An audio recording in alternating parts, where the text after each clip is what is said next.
श्री स्वामी समर्थ. नमस्कार, मी नंदिनी. माझ्या यूट्यूब चॅनलवर तुमचं खूप मनापासून स्वागत करत आहे. तुमच्या मनातील सर्व चांगल्या इच्छा स्वामी महाराज पूर्ण करो ही स्वामींच्या चरणी प्रार्थना करते आणि आजच्या या नवीन व्हिडिओला सुरुवात करते. तर उद्या वार आहे गुरुवार, दिनांक आहे 21 नोव्हेंबर. तर या दिवशी आलेला आहे गुरुपुष्यामृत योग. तर हा जो गुरुपुष्यामृत योग आहे तर तो या वर्षीचा शेवटचा गुरुपुष्यामृत योग असणार आहे. जेव्हा पुष्य नक्षत्र हे गुरुवारच्या दिवशी येते त्या दिवशी गुरुपुष्यामृत योग हा तयार होतो. पुष्य नक्षत्र इतकं महत्त्वाचं मानलं जातं की या नक्षत्रावर सर्व देवी देवता पूजा करत असतात. पुष्य नक्षत्राला सर्व नक्षत्रांचा राजा देखील म्हटलं जातं आणि म्हणूनच सर्व देवी देवता या पुष्य नक्षत्राची पूजा करत असतात. या दिवशी सर्व देवी देवतांची पूजा अर्चा केल्याने व्यक्तीच्या जीवनातील ज्या काही अडीअडचणी आहेत त्या तर दूर होतातच आणि त्या व्यक्तीला प्रत्येक कामामध्ये यश प्राप्त होते. तेच या दिवशी कुलदेवीची सेवा करण्याला सुद्धा विशेष महत्त्व दिलं जातं. या दिवशी कुलदेवीची सेवा पूजा उपासना जर केली तर आपल्या वर्षभर कुलदेवी आपल्यावरती प्रसन्न होते. पुष्य नक्षत्र हे पोषण करणारे, शक्ती देणारे, ऊर्जा संपादन करणारे मानले जाते. त्यामुळे हा दिवस अतिशय शुभ आणि प्रभावी मानला जातो. म्हणूनच या दिवशी आपल्या वास्तुशास्त्रामध्ये काही उपाय सांगितले गेलेले आहेत आणि त्यामुळेच या दिवशी आपल्याला पूजा, सेवा, उपासना करायची आहे आणि त्याचबरोबर काही उपाय देखील करायचे आहे. आजच्या व्हिडिओमध्ये मी तुम्हाला अतिशय प्रभावशाली उपाय सांगणार आहे. आपल्याला अंघोळीच्या पाण्यामध्ये ही एक वस्तू टाकून अंघोळ करायची आहे. ही एक वस्तू टाकून जर आपण अंघोळ केली तर आपला कसलाही शत्रू असू द्या तो शत्रू 2 दिवसात संपेल. म्हणजेच त्या शत्रूची आपल्यावर जी वाईट नजर आहे ती नष्ट होऊन जाईल. तो शत्रू तुमच्यासमोर गुडघे टेकवेन इतका हा प्रभावशाली उपाय आहे. तर असा हा उपाय कसा करायचा आहे याबद्दलची संपूर्ण माहिती आजच्या व्हिडिओमध्ये आपण जाणून घेणार आहोत. त्यामुळे तुम्ही कुठे व्हिडिओ स्किप न करता शेवटपर्यंत नक्की बघा, जेणेकरून तुमच्यापर्यंत योग्य ती माहिती पोहोचेल. आपल्या चॅनलवर नवीन असाल तर चॅनलला प्लीज सबस्क्राईब करा आणि असेच नवनवीन व्हिडिओ पाहण्यासाठी बेल आयकॉनलाही प्रेस करा. म्हणजे मी जेव्हा कधी नवीन व्हिडिओ अपलोड करेन त्याचं नोटिफिकेशन सर्वात अगोदर तुम्हाला भेटेल आणि तुम्ही एकही व्हिडिओ मिस करणार नाही. त्याचबरोबर कमेंट्समध्ये श्री स्वामी समर्थ किंवा ओम नमो भगवते वासुदेवाय नमः हे लिहायला विसरू नका. व्हिडिओ आवडला, माहितीपूर्ण वाटला तर आपल्या मित्रपरिवारांसोबत नक्की शेअर करा. गुरुपुष्यामृत योग हा माता लक्ष्मीला प्रसन्न करून घेण्याचा अतिशय महत्त्वाचा दिवस मानला जातो. आपल्या जीवनामध्ये संपूर्ण यश, पैसा आणि धन आपल्याला संपादन व्हावे अशी प्रत्येकाची इच्छा असते. आपल्या इच्छा पूर्ण व्हाव्यात यासाठी भरपूर कष्ट, मेहनत बरेच जण करत असतात. परंतु कधी कधी काय होतं, खूप कष्ट आणि मेहनत करून सुद्धा आपल्या ज्या इच्छा आहेत तर त्या पूर्ण होत नाही. म्हणूनच ज्योतिषशास्त्रानुसार आपण जर या गुरुपुष्यामृत योगावर ही एक वस्तू जर अंघोळीच्या पाण्यामध्ये टाकली तर आपल्याला जे काही दोष असतील ते दूर होऊन जातील आणि आपल्या ज्या काही इच्छा मनोकामना असतील तर त्या नक्की पूर्ण होतील. आपल्या जीवनामध्ये सुख, शांती, समृद्धी यावी, अडचणी दूर व्हाव्यात आणि आपल्या सर्व इच्छा पूर्ण व्हाव्यात, आपल्याला कोणत्याही कामामध्ये यश प्राप्त व्हावे यासाठी हा उपाय अतिशय प्रभावशाली मानला जातो. त्याचबरोबर तुमचा एखादा शत्रू आहे आणि तो शत्रू तुमच्या ज्या अडीअडचणी आहेत तर त्या तुमच्या जीवनामध्ये निर्माण करत असेल, असे हे शत्रू तुम्हाला माहीत असतील किंवा गुपितही असू शकतात. आपल्या आसपास, शेजारी पाजारी यांना सुद्धा आपलं चांगले झालेलं हे कधी देखवत नाही.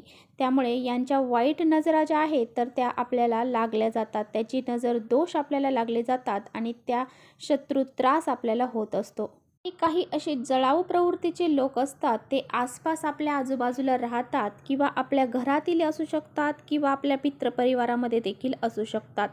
ते आपल्यासमोर खूप चांगलं बोलतात, परंतु आपण थोडंसं बाजूला गेलं की त्यांच्या मनामध्ये लगेच आपल्याबद्दल काही ना काही गोष्टी ह्या मागे बोलल्या जातात आणि आपल्याला त्याचे दोष लागले जातात आणि हे असे नजर दोष यांच्या मनामध्ये कायम आपल्याबद्दल वाईट भावना, कपटी भावना असते. तर अशा लोकांपासून आपली सुटका होण्यासाठी असा एक प्रभावी उपाय तुम्हाला उद्या नक्की करायचा आहे. तर तुम्हाला काय करायचं आहे, उद्या अंघोळीचं पाणी काढायचं आहे. सकाळी लवकर उठून अंघोळीचं पाणी काढायचं आहे. अंघोळीच्या पाण्यामध्ये त्यामध्ये सर्वात पहिली वस्तू आपल्याला टाकायची आहे ती म्हणजे गाईचं कच्चं दूध. तर हे कच्चं दूध जर आपण अंघोळीच्या पाण्यामध्ये टाकलं, आपल्या घरामध्ये पैसा हा टिकून राहतो आणि सर्व आजार देखील दूर होतात. बरोबर पुढची वस्तू टाकायची आहे ती म्हणजे हळद. तर गुरुवार आहे आणि गुरुवार हा आपल्या भगवान श्री हरी विष्णूंचा वार आहे आणि त्यांना हळद ही अतिशय प्रिय आहे. त्याचबरोबर माता लक्ष्मीला देखील हळद ही अतिशय प्रिय आहे. आणि गुरुवारच्या दिवशी हळद आपण अंघोळीच्या पाण्यामध्ये टाकली तर आपला गुरुग्रह देखील मजबूत होतो. आपल्या कुंडलीतला गुरुग्रह जर मजबूत असेल तर आपण कोणतंही काम करायला गेलो की त्या कामामध्ये आपल्याला यश प्राप्त होते. आणि आपल्याला जर शत्रू त्रास असेल, पितृ त्रास असेल तर त्याच्यापासून सुद्धा आपल्याला मुक्ती मिळते. आपला तो दूर होऊन जातो आणि त्यामुळेच आपल्याला चिमूटभर हळद जी आहे तर ती अंघोळीच्या पाण्यामध्ये घालायची आहे. आता त्याचबरोबर आपल्याला अंघोळीच्या पाण्यामध्ये गंगाजल टाकायचं आहे. आता हे गंगाजल तुम्ही पवित्र गंगेमधून आणलेलं असेल किंवा मग दुकानामध्ये पूजेचं साहित्य मिळतं तिथे ती गंगाजलची बॉटल मिळून जाते, त्यातलं टाकलं तरी चालेल. तर 1 चम्मचभर गंगाजल आपल्याला अंघोळीच्या पाण्यात टाकायचे आहे आणि ह्यामुळे आपल्याला पवित्र गंगेमध्ये स्नान केल्या इतकं पुण्य प्राप्त होते. त्यानंतरची पुढची वस्तू आहे ती म्हणजे तुळशीपत्र.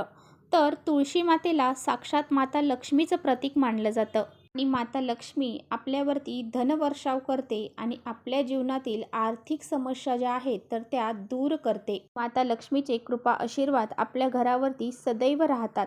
त्यामुळे आपल्याला एक तुळशीपत्र हे अंघोळीच्या पाण्यामध्ये टाकायचं आहे. तसेच आपल्याला अंघोळीच्या पाण्यामध्ये थोडंसं अत्तर टाकायचं आहे.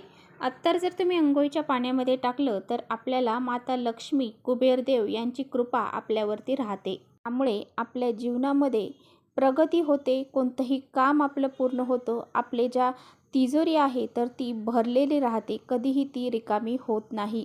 अशा पद्धतीने ह्या ज्या वस्तू आहेत तर त्या अंघोळीच्या पाण्यामध्ये टाकून आपल्याला स्नान हे करायचं आहे.